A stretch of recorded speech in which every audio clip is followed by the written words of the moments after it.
जो हम लोगों ने बेंटिक को का डिस्कस किया उसमें सोशल रिफॉर्म्स पे हम आए थे, जिसमें एक था सती। जैसा कि मैं डिस्कस कर रही थी कि सती अकबर के समय से चल रही प्रथा थी, जिसमें एक स्त्री को उसके पति की मृत्यु के बाद जिंदा चिता में जला दिया जाता था। और इनिशिएशन इसका ये हुआ कि पत्नियों ने पति के प्रेम में कि अब जिंदा रह के क्या करूंगी ये सोच के, और बाद में फिर संबंधियों ने उस व्यक्ति की जायदाद, जो व्यक्ति मृत हो चुका है उसकी जायदाद हड़पने के लिए पत्नी को भी जलाना उचित समझा, क्योंकि पति के बाद तो उसके जिम्मेदार की हकदार पत्नी हो जाती। तो इस तरह से अच्छा, फिर दूसरी बात ये भी थी कि अगर वो स्त्री सती हो जाती थी तो सती का चौरा बनता था, उस परिवार की बड़ी मान्यता हो जाती थी, उस स्त्री को देवी के समान पूजा जाता था। एक फैक्टर ये था। तीसरा फैक्टर ये था कि उस समय विधवा जीवन बड़ा दुष्कर था।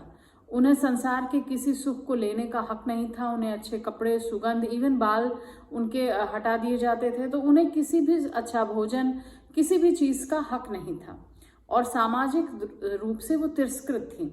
तो कई बार स्त्रियां जो हैं वो विधवा जीवन की दुष्करता से बचने के लिए सती हो जाती थी कि एक तो विधवा जीवन नहीं जीना पड़ेगा, प्लस समाज में उनके ना रहने पर उनके नाम को पूजा जाएगा, उनके परिवार को मान्यता मिलेगी।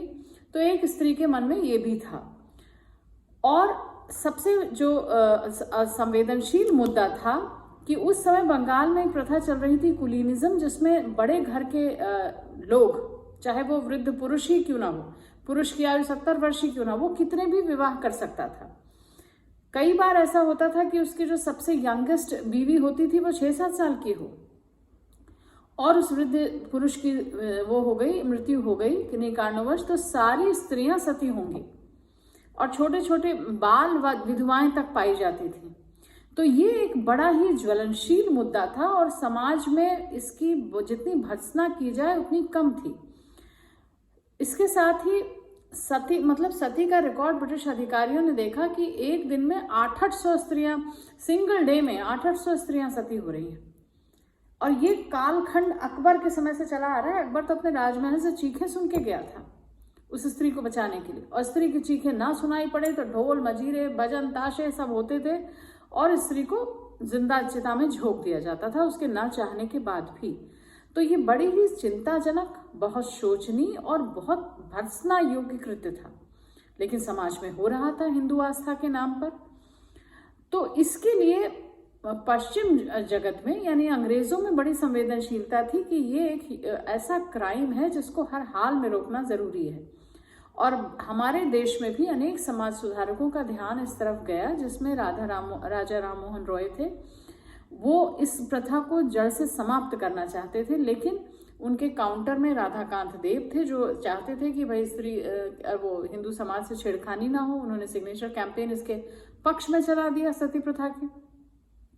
अंत में बेंटिक की संवेदनशीलता और राजा राम मोहन रॉय की मेहनत रंग लाई, और 1829 में ये एक्ट पास किया गया, जिसमें सती को मर्डर, सती में जो भी लिप्त रहेंगे वो एक मर्डर के समान, हत्या का आरोप उन पर लगेगा।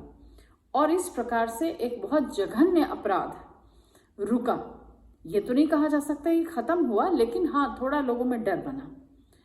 इसके साथ ही एक बहुत बड़ी जो समाज के लिए घातक चीज थी वो थी ठगी। अब ठगी एक ये ऑल इंडिया एसोसिएशन था रॉबर्स का, जो ये मानते थे दुर्गा माँ, काली माँ को अपना आराध्य मानते थे, और उन्हीं के नाम पर ठगी करते थे। और ठगी करने का किसी हाईवेज पे ट्रैवलर्स को, यात्रियों को रोककर, उन्हें बातों में फुसलाकर, उनके गले में रस्से का फंदा डाल के, और पहले वो उसका दम घोटकर मार डालते थे और फिर उसको लूटते थे। तो ये जो ठगी की प्रथा थी ये ऑल इंडिया लेवल पे हो रही थी, और इसको पहचानना बड़ा मुश्किल था, क्योंकि जितने भागीदार होते थे उनमें बड़ी, इस ठगी के माल को, जो बंटवारे का माल था, इसको लेके बड़ी ईमानदारी थी, क्योंकि वे काली माँ के नाम पर ये सब करते थे। तो अच्छा, और लोकल जमींदारों, बड़े आदमियों के साथ उनकी सांठगांठ थी, उनको भी प्रॉपर शेयर मिलता था। तो इनकी पहचान करना बड़ा मुश्किल था, और ये समाज के लिए इतना बड़ा खतरा हो चुके थे कि सड़क पर चलना दूभर था। साथ ही चूंकि बड़े लोगों से मिले थे तो कोई इसकी खबर भी नहीं देता था, और लूट का माल जो एक्चुअल मर्डरर था उसको 2 हिस्सा, बाकी जितने लोग हों 1-1 हिस्सा, और माँ काली के नाम पर 1 हिस्सा निकाल देते थे। तो इस तरह से ये छद्म धर्म के आड़ में ये अपने इस कुकृत्य को अंजाम दे रहे थे, और इसका बड़ा ही घातक प्रभाव समाज पर पड़ रहा था। अब पहले तो अंग्रेजों को ये पता ही नहीं चला कि ये ऑल इंडिया नेक्सस है। बाद में धीरे धीरे पता चला कि ये तो ऑल इंडिया ऑर्गेनाइजेशन है, इनका एसोसिएशन है। फिर क्रमशः 1836 में जाके ठगी के विरुद्ध बेंटिक ने कानून बनाया, जिसमें कोई भी व्यक्ति यदि उसने मर्डर ना भी किया हो, लेकिन अगर वो साजिश में भी लिप्त हो तो वो गिरफ्तार कर लिया जाएगा। तो इस तरह से देखा जाए तो बेंटिक ने ब्रिटिश हितों को पूरा करने के लिए ही सही, लेकिन भारतीय समाज और भारतीय लोगों के लिए थोड़ी संवेदनशीलता बरती, भारतीयों को नौकरियों में लिया, भारतीयों को अंग्रेजी शिक्षा के माध्यम से शिक्षित कराया, दुनिया से रूबरू कराया इसी अंग्रेजी शिक्षा के माध्यम से, सती जैसी जघन्य प्रथा को रोका, मेडिकल कॉलेज की स्थापना की, ठगी का समापन किया।